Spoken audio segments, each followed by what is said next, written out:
Hello, my name is Emily, as you may or may not know, and as you also may or may not know, I am a registered nurse. Now, I know most of you know me as a YouTuber or a TikToker or a sexy woman, but I am a registered nurse on a intermediate neuro ICU and a post-spinal surgery unit. I wanted to talk about the nursing side of my life for a little bit because, I don't know, just so you guys can get to know me more, and if you're interested in nursing, maybe you can learn a little bit from this, or if you are a new nurse, maybe you can relate to some of the stuff I'm about to talk about. The first thing I want to talk about being a new nurse is how terrifying everything is, especially in the middle of a worldwide pandemic. It's not really the vibe. Right now is kind of a terrible time for nurses, if I do say so myself. We're having lots of issues with understaffing. The patient-to-nurse ratios are getting worse and worse, and it's beginning to get unsafe. It's a very stressful environment. Also for me, I am a nurse in a city where there's major drug problems, and, just with everything combined, it just makes for an interesting time. The fact that my decisions have the potential to really, really hurt somebody and their well-being and therefore their family's well-being, it's quite terrifying. The worst thing possible to happen to a new nurse, at least from my perspective, is to have your patient code. Because it's really just one of those things where you don't know how you're going to react until you're in that situation, and you just really hope and pray that your education and your training pulls off and that you don't freeze. The patient in 4750 is in VTAC and he's unresponsive. His pulse ox is 79%. What? Mr. Johnson!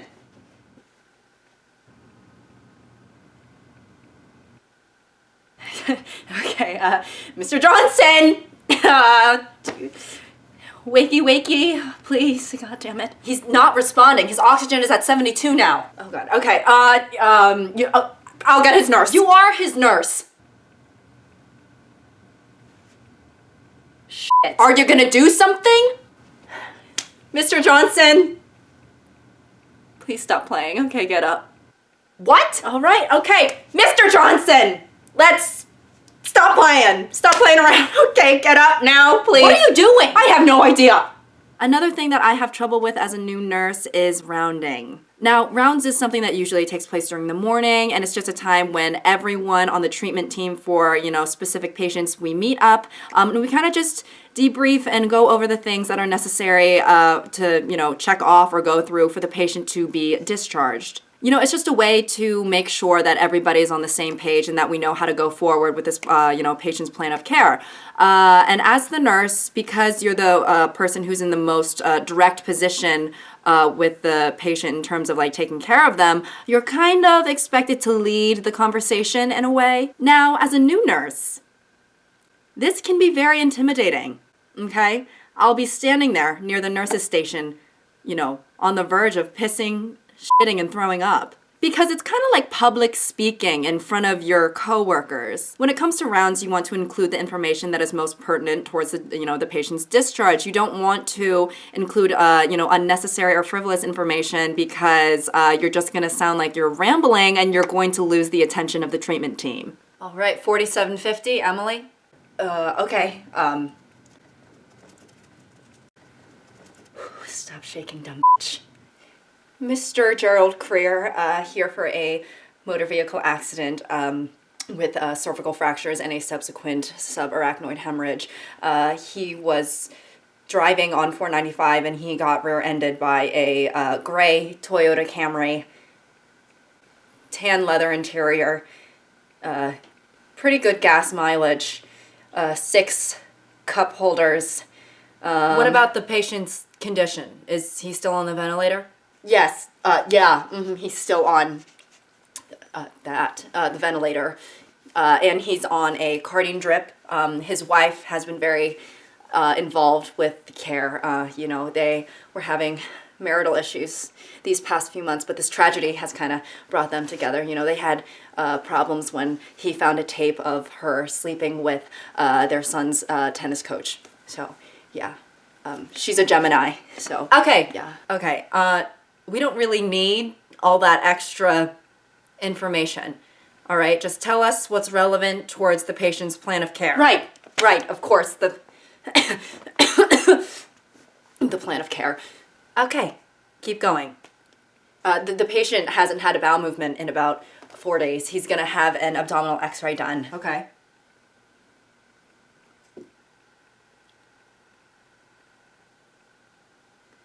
He's an avid Taylor Swift fan. Did you guys know that? He actually used to love her quite openly, but then his friends would make fun of him, and ever since that incident at the 2020 New Year's party, you guys know what I'm talking about, he kind of distanced himself from those people. He was actually listening to Enchanted when he got rear-ended. It was during the bridge, which is a shame because it's actually the best part of the song, you know? He has posters hidden under his bed, and how the f*** does she even know that? But on the other hand, you also don't want to leave out too much information and be vague because that's not helpful either. All right, 4750, Emily. Okay.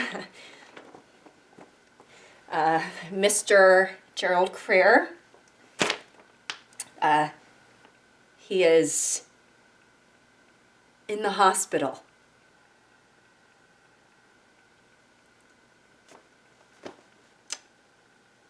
Do you care to elaborate? Yeah, sure. He is a patient here. Yeah, we know that. And why exactly is he here? He is here because he is ill.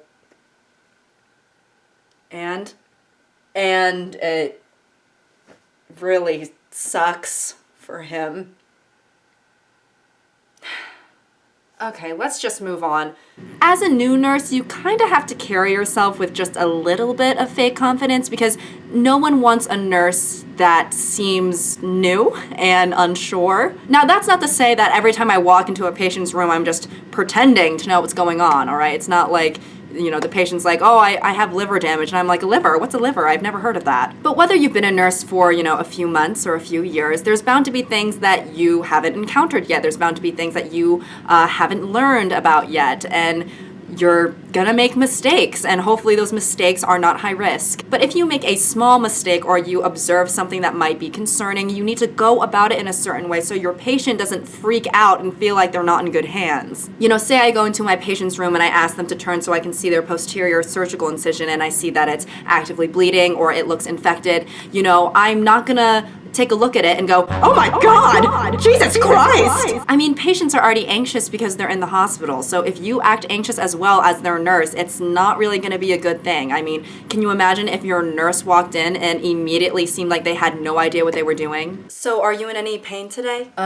Yeah, I mean, I just have a little bit of a headache, maybe like a 3 out of 10. Okay, all right, 3 out of 10, 3 out of 10. I can get you some morphine? Morphine?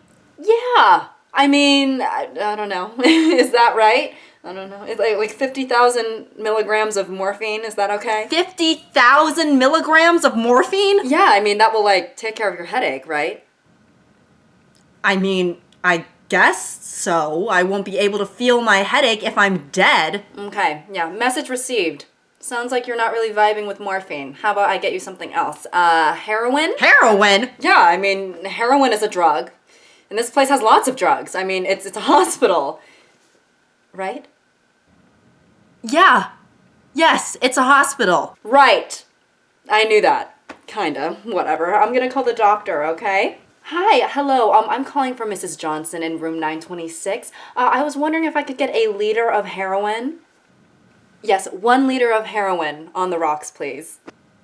She has a liver disease or something. I'm here for a broken collarbone! Okay, how was I supposed to know that? All right, and also, can you be quiet? I'm on the phone. Right.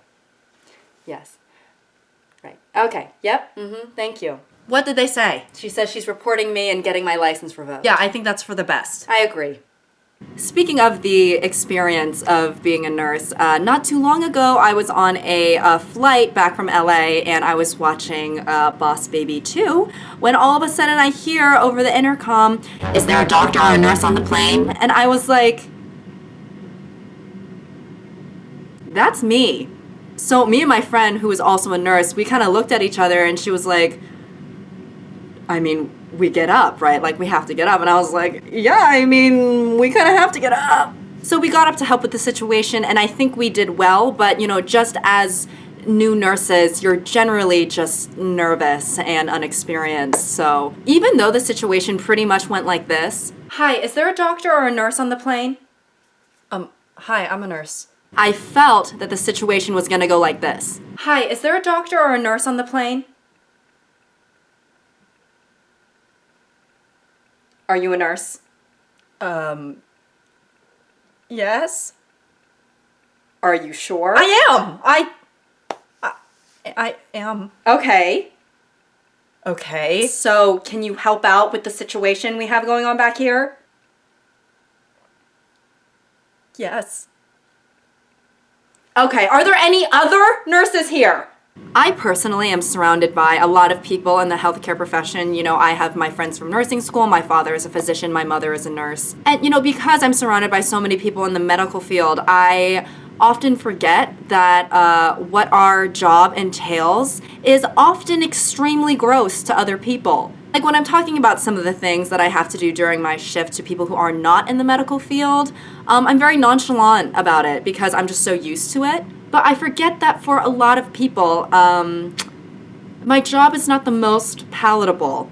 So yeah, I was literally knuckles deep in this guy's okay? I won't say who, because HIPAA, right? But yeah, I gave him a big fat plump suppository, and boy, oh boy, did it work. Oh, that's cool. Yeah, so I have this guy log rolled on his side, right? And then all of a sudden I see a big brown monster head straight towards me, right? And then, get this, he starts peeing. So there's piss coming off one side of the bed, a sticky, you know, muddy swamp on the other side of the bed. I mean, I felt like I was in the worst water park of my life. Emily? So I am in there struggling, right? I mean, my patient, he was a linebacker in college, all right? And I'm holding him with one arm and trying to wipe his butt with the other. And let me tell you, look at these green bean arms, okay? They're not really gonna do that much by themselves. So the tech comes in to help me, right? And then get this, the patient starts passing gas like crazy, all right? I felt like I was sitting front row at a trumpet symphony. I was about to start conducting. Emily. Yeah, what's up? I'm trying to eat. Oh, right, yeah, sorry, that's my bad. I digress. So I hope you guys enjoyed today's video. If you're thinking about going into nursing, it is a great profession. It's very fulfilling. You get to help people, and that's wonderful. However, you really, really have to be a very patient and understanding person. It is difficult on the days when you're trying to give meds to somebody for their well-being, and they start cussing you out and throwing phones at you and, you know, etc., etc. Or when your patient rips off their external catheter, pees off the side of the bed, starts self-pleasuring himself, and then finishes off the side of the bed as well, and then you walk into the room and the floor is covered in urine and semen. Or when you're trying to take a patient's blood pressure and you get called a racial slur and a dirty communist. Don't get me wrong, I'm very grateful for the job, but I do have some horror stories. You know, there's good days and bad days like any other career. But if you guys have any questions about nursing, you know, comment down below and I'll try to answer like as many as I can and, you know, whatnot. Damn. Maybe I need a nurse. I hope you guys have a good day, and until next time. The patient in 4750 is in VTech. His pulse ox is showing 97. 97 is a perfect number. Oh my god. I was holding my breath that whole time. Mr. Johnson! Just get up! Please! Come on. I believe he was rear-ended by a Toyota Camry. Yeah, he's still on the ventilator. Okay, how was I supposed to know that? Also, can you be quiet? I'm on the fucking phone. Right? So there's piss going off one side of the bed, a muddy, sweaty, nasty...